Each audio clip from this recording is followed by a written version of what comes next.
Well, Leanne, thank you so much for your time today. We're here at Auckland Airport, an exciting day for Air New Zealand, going into New York's JFK for the first time, so you must be thrilled. Absolutely thrilled, James. We're so excited. This has been in the making for quite a few years now, so the day's finally here. It's a huge milestone for the airline and we're delighted to be finally up and away.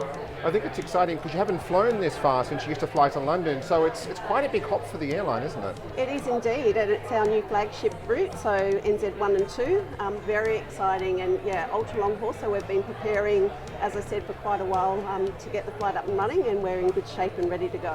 I mean, it's quite an amazing network you're building up in North America, isn't it? Your 7th destination, that's quite a lot from the South Pacific into North America. It is indeed, but it's such an important market for us. So North America is hugely significant for the airline, and so we're very, very focused on making sure that we're optimising our network across North America, and in fact across all of our international destinations, including Asia, Tasman, PI, and just making sure that we're giving people point-to-point travel options, particularly as we have to go across large bodies of water.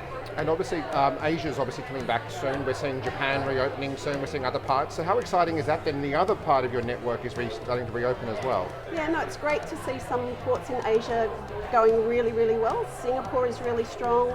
As you've said, Japan is opening back up. So we're obviously increasing our capacity and building back as the regulations change and we're able to take more passengers into those Asian ports.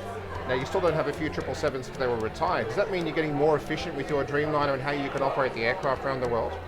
Yeah, look, we are obviously trying to optimise the network, and yes, absolutely, we've got the 777-300s coming back into the fleet, so we've got a couple of those back up in the air at the moment, another one due back into the network shortly, and then there'll be another 2 in early 23. So I'm very much working to put our capacity where that demand is and make sure that we're moving people where they need to be.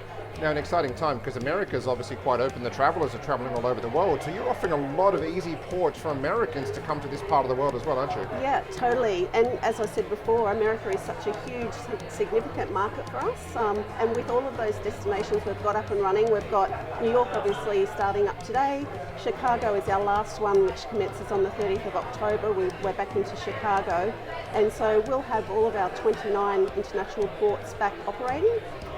We've just launched a big campaign with Tourism New Zealand across the US and Canada, and really we're seeing strong demand for travellers to come into New Zealand, particularly over the Kiwi summer period.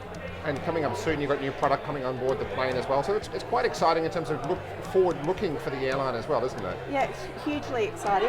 Only recently we launched our new product that will be coming into the long-haul fleet, and we've had sensational reviews, particularly in terms of the new Skynest product that really hit the mark with travellers. So looking forward to getting that up and flying.